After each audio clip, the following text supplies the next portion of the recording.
नमस्कार, the deep dive में आपका स्वागत है। आज हम एक बहुत ही ज़रूरी औद्योगिक प्रक्रिया की गहराई में उतर रहे हैं, अमोनिया कैसे बनता है। हमारे पास ज़ुबैर अहमद, जो एक अनुभवी प्लानिंग इंजीनियर हैं, उनकी दी हुई जानकारी है। ये पूरी प्रक्रिया को समझाती है। तो हमारा मकसद है, इसी जानकारी के आधार पर अमोनिया बनाने के जो अलग-अलग पड़ाव हैं, उन्हें आसान भाषा में समझना। चलें, शुरू करते हैं सफ़र। जरूर।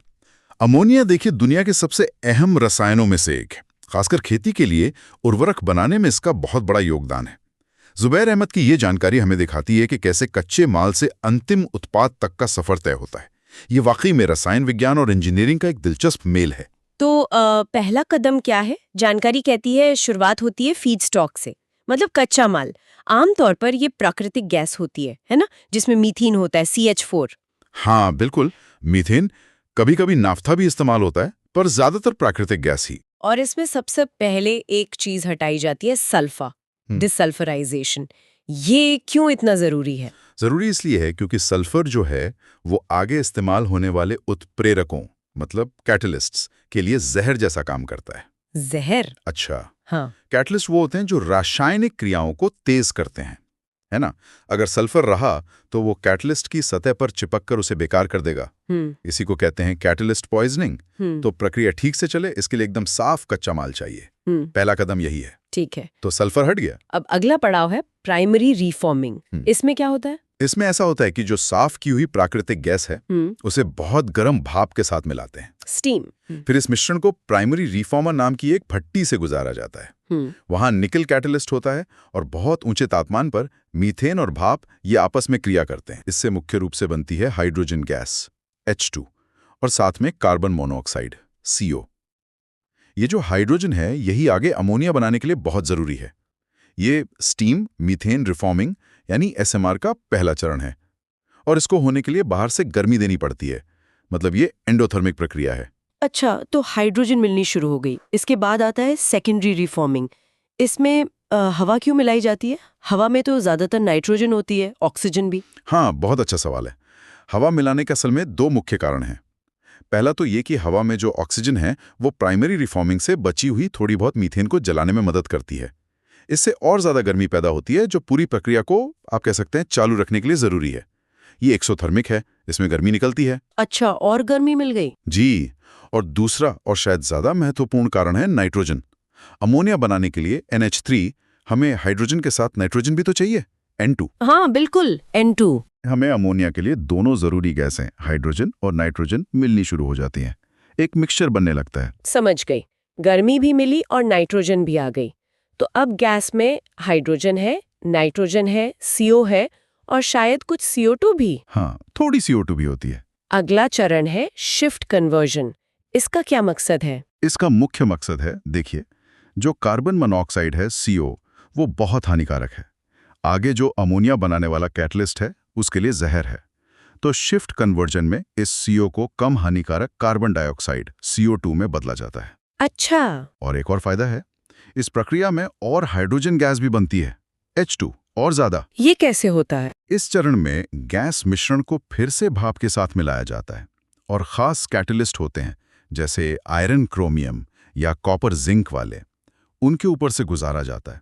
यहाँ कार्बन मोनोऑक्साइड CO भाप के साथ क्रिया करके कार्बन डाइऑक्साइड CO2 और हाइड्रोजन H2 बनाती है। इसको वाटर गैस शिफ्ट रिएक्शन कहते हैं। तो नतीजा, ज्यादा हाइड्रोजन और खतरनाक CO कम हो गई। ठीक है, तो अब हमारे पास हाइड्रोजन, नाइट्रोजन और CO2 मुख्य रूप से हैं। लेकिन आपने कहा CO2 भी हटानी पड़ती है। जुबैर अहमद की जानकारी में भी यही लिखा है। हाँ, CO2 भी CO की तरह ही अमोनिया सिंथेसिस कैटलिस्ट को नुकसान पहुंचा सकती है। थोड़ी कम पर घटती है, इसलिए उसे भी हटाना जरूरी है। ये हुआ पांचवां चरण, CO2 हटाना। इसके लिए कई तरीके हैं, जैसे अमीन एब्जॉर्प्शन। इसमें एक तरल घोल होता है, अमीन सॉल्यूशन, वो CO2 को सोख लेता है। अच्छा। या फिर एक और तरीका है PSA, प्रेशर स्विंग एड्सॉर्प्शन। ये दबाव के उतार चढ़ाव से गैसों को अलग करता है। लक्ष्य एक ही है, गैस मिश्रण से ज्यादा CO2 को बाहर निकालना, ताकि हमारे पास मुख्य रूप से H2 और N2 बचे। ठीक है, लगभग सारी सफाई हो गई। लेकिन मान लीजिए फिर भी थोड़ी बहुत CO या CO2 बच जाए तो क्या होता है? हाँ, बहुत कम मात्रा में बच सकती है। उसके लिए एक और सुरक्षा उपाय है, छठा चरण, मीथेनेशन। ये एक तरह का फाइनल क्लीनअप है, आप कह सकती हैं। गैस को मीथेनेटर नाम के एक छोटे रिएक्टर से गुजारा जाता है। यहाँ निकल कैटलिस्ट होता है। इसकी मौजूदगी में जो बची खुची CO और CO2 है, वो हाइड्रोजन के साथ क्रिया करके वापस मीथेन CH4 और पानी H2O बना लेती हैं। और मीथेन और पानी से अमोनिया कैटलिस्ट को कोई खतरा नहीं? नहीं, बिल्कुल नहीं। ये दोनों अमोनिया कैटलिस्ट के लिए निष्क्रिय हैं, मतलब इनर्ट हैं, उसे नुकसान नहीं पहुंचाते।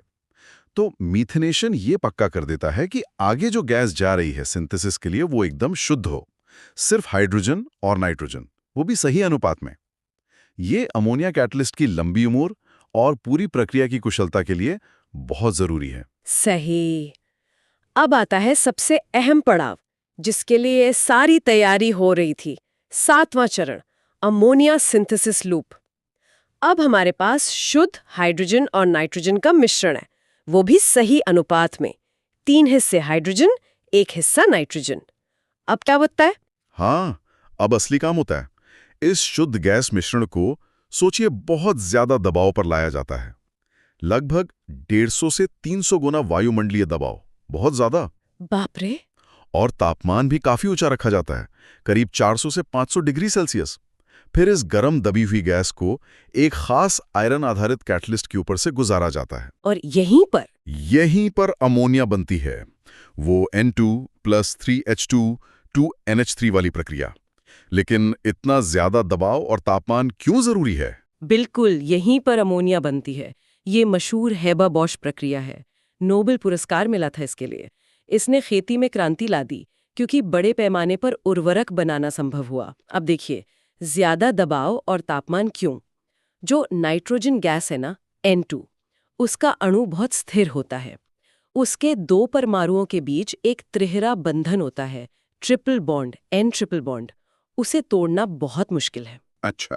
तो इस मजबूत बंधन को तोड़ने और नाइट्रोजन को हाइड्रोजन से क्रिया करने पर मजबूर करने के लिए ही इतने ज्यादा दबाव और तापमान की जरूरत पड़ती है।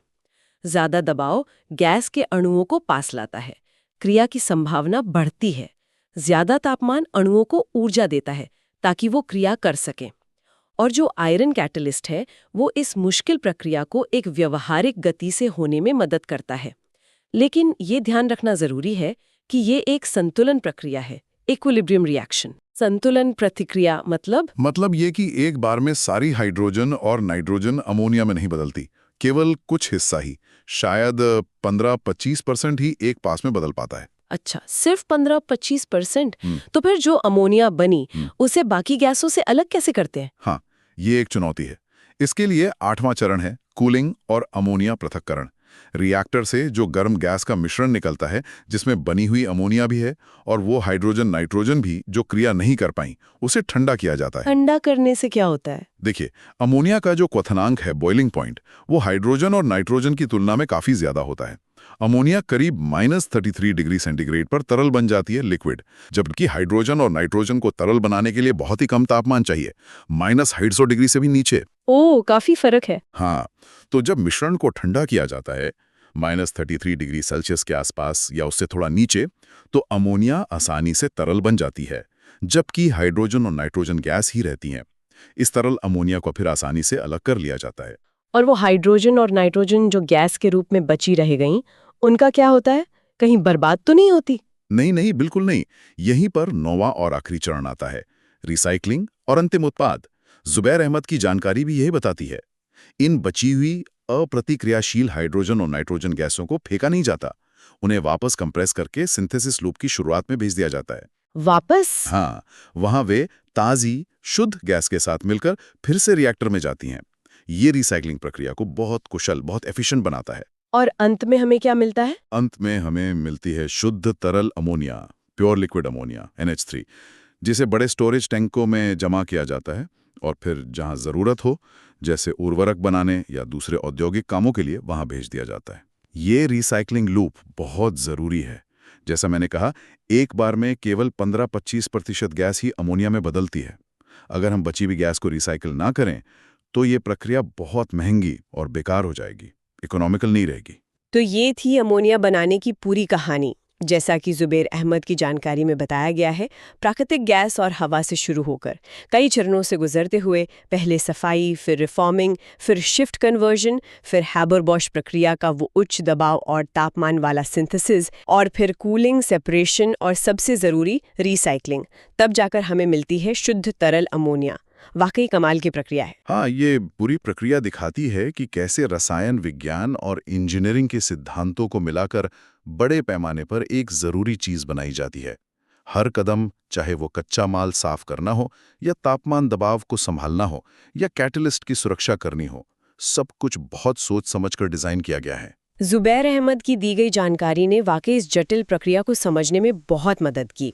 हर चरण का मकसद और तरीका काफी साफ था। हाँ, ये औद्योगिक रसायन विज्ञान की एक बहुत बड़ी कामयाबी है। हैबर-बॉश प्रक्रिया और पूरा प्लांट। पूरी प्रक्रिया में दक्षता और शुद्धता पर जोर दिया गया है, खासकर कैटलिस्ट को बचाना और बिना प्रतिक्रिया वाली गैसों को बार-बार इस्तेमाल करना, यही इसकी सफलता की कुंजी है। लेकिन एक बात है, हमने देखा कि ये प्रक्रिया, खासकर वो हैबर-बॉश सिंथेसिस वाला हिस्सा, बहुत ज़्यादा ऊर्जा खाता है। उच्च तापमान और दबाव बनाने और बनाए रखने के लिए काफ़ी ऊर्जा लगती है, जो अक्सर जीवाश्म ईंधन जैसे प्राकृतिक गैस से ही आती है। हाँ, ये बिल्कुल सही बिंदु है। ये एक ऊर्जा गहन प्रक्रिया है। तो आज जब दुनिया भर में ऊर्जा बचाने और पर्यावरण की चिंता बढ़ रही है, सस्टेनेबिलिटी की बात हो रही है, तो ये सवाल मन में आता है, क्या भविष्य में अमोनिया बनाने के कम ऊर्जा वाले या शायद पूरी तरह से नए हरित तरीके आ सकते हैं, ग्रीन अमोनिया जिसे कहते हैं। हाँ, शायद ऐसी तकनीकें जो कम तापमान और दबाव पर काम करें, या जो पानी के इलेक्ट्रोलिसिस से हाइड्रोजन और हवा से नाइट्रोजन लेकर अमोनिया बनाए, वो भी सौर या पवन ऊर्जा जैसी साफ ऊर्जा का इस्तेमाल करके। ये भविष्य के लिए एक बड़ा और महत्वपूर्ण सवाल है ना? निश्चित रूप से। इस पर काफी रिसर्च चल भी रही है। ग्रीन अमोनिया भविष्य के लिए बहुत महत्वपूर्ण हो सकता है। इस जानकारीपूर्ण और दिलचस्प चर्चा के लिए बहुत बहुत धन्यवाद। धन्यवाद।